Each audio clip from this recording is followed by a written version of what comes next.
can you talk about jealousy? When is it healthy in a romantic relationship and when is it not? I've heard men say, I'm not the jealous type, when asked about their partner's infidelity or potential for an affair. That's bothersome to me because Scripture even describes God as being a jealous God. She says, my theory is that society has been conditioned to think that jealousy in regards to envy is the same. That's a good point right there we need to talk about. It's not the same. And jealousy or anger, when it comes in unfaithfulness in a relationship, that being jealous is bad. Could you clarify? Okay, really, really good question, Jennifer. I hear this all the time. Envy is when we want something that someone else has. A lot of times we have substituted the word jealous for that. I'm so jealous you got a new car. That's not really jealousy. Envy is when we desire to covet, is the way you see it a lot of times in the Bible. So, we want something belongs to somebody else. We're not satisfied with what we have. Now, that doesn't mean that it's wrong to develop desire. When we see, oh, that's a great idea, going to Cancun. I'd like to work on that. See, that's a little different than the negative aspects of envy, because there's kind of a resentment in there, and like good is defined by that which I don't have. That's what envious people always walk around, and they think, basically, what's good in the world? What's the stuff I don't have? Look at, oh, you're a rich person. And they kind of make it bad because I don't have it, and there's kind of this ugly toxicity to envy instead of appreciating each other and all of that, and gratitude, and kind of gratitude's the opposite of envy. But that's not jealousy. Jealousy is basically, it involves a triangle. So it's me, and I love you, and you love me, and we're in a relationship. Okay, jealousy is the feelings that I begin to have if now you are having affection for a different person, a different party. Okay, because jealousy basically is about, it's the fear of loss. I'm losing you to someone else. And then the dynamics of that taps into and triggers my inferiority. I'm not good enough. I'm not as good as this person, and they're going to like them better. And you know what? Here's the problematic aspect of this. You really don't even need another person that it's really happening at. And that's the problematic part of jealousy. Because you ask, it says, well, God is a jealous God. Well, thankfully, why? Because he actually has a relationship. Like, we are his children. And so we don't want our children, or you don't want your husband or wife, somebody that is supposed to be exclusive to you, okay? When they turn that exclusive affection elsewhere, there should be a good arousal of, wait, no, that's not okay. Okay? If you're married, you belong to me and I belong to you, and this third party doesn't have a ticket to the party in that way. And so, if you're talking about infidelity or affairs, yeah, absolutely, you should scream. That's what God does. In fact, he calls it adultery when we turn to a love affair with the things of the world, right? Or idols, or we make something else our God. God is a jealous God. He doesn't want to lose the relationship. And that's what basically jealousy is about. Now, here's where it's problematic. It's problematic when we're walking around with, oh, this is key.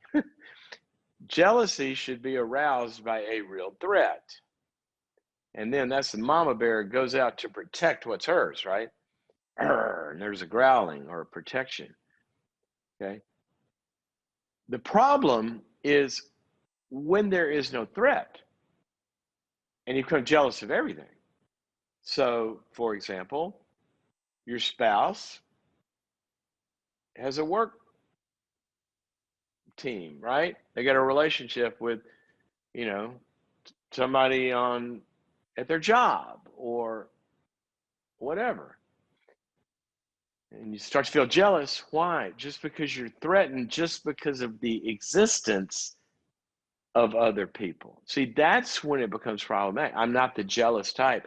Some people, they don't even want their spouse. It's almost like they don't even want them knowing other people. They really get freaked out about that because that's something unresolved. See, the way we know there's a problem is when there's no real reason, and yet we're generating the feelings. And that leads to all kind of control and all sorts of stuff, right? So I hope that answers your question. Jealousy can be a very appropriate, appropriate reaction if somebody's being stolen from you. It can be a very inappropriate reaction when there's no reason, for it to exist. And in fact, if we have too much jealousy, it sort of precludes being in a relationship. Because if the people you're in a relationship can't have a relationship with anybody else because you're going to be jealous, well, then that gets really goofy because you put them in a prison. And at the same time, they shouldn't be able to have certain kinds of relationships with anybody they want. Now, I'm going to say one more thing about this, and then we'll go to the callers. And that is, sometimes jealousy enters into relationships that never should be subject to jealousy because they're not, and here's the main kind of construct here, they're not primarily dyadic relationships. In other words, there's two of us. See, we are designed as humans. I want you to think about this. We're designed as humans for more than dyads. A dyad is two, a triad is three, and then there's a group. There's only one relationship in life, by and large, and I'm going to modify this in a second, but there's only one relationship in life that's meant to be exclusive and a dyad, and that's the infant-mother relationship, the infant primary caretaker. And that only lasts for the exclusivity only call it 18 months, if that long. And then the infant begins to realize, oh, who's that guy over there with the scruffy beard and the deeper voice, or, that smells bad? Oh, dada. If it's been mama the whole time, now what are they doing? They're developing the capacity to exist past a one-on-one relationship into a triad, and then there's a family or the group or the circle of friends. Then you learn to have connections with a community or larger than a one-on-one relationship. And this is a deep sickness in some people because they're only capable of one-on-one, tightly knit, exclusive, and they get their BFF. I'm not talking about a spouse. I'm talking about, they want to make everybody kind of like just them. And then if another friend enters the circle, then they start to go crazy with jealousy. Well, that's inappropriate. I mean, your friends need to have friends besides you. They really do. And your spouse needs to have friends and people in their lives that meet needs beyond you. Now, there are certain kinds of needs that only you. And see, that's what marriage is. Marriage is a dyad that is one flesh that is never to be entered into by a third party.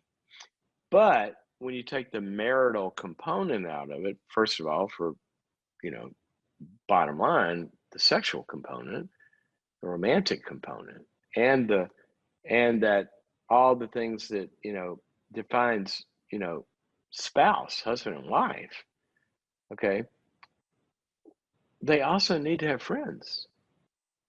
And they need to have community and be able to interact with other people. So anyway, let's all grow past controlling everybody in our lives where they can't have other friends or whatever, because that just creates lots of chaos.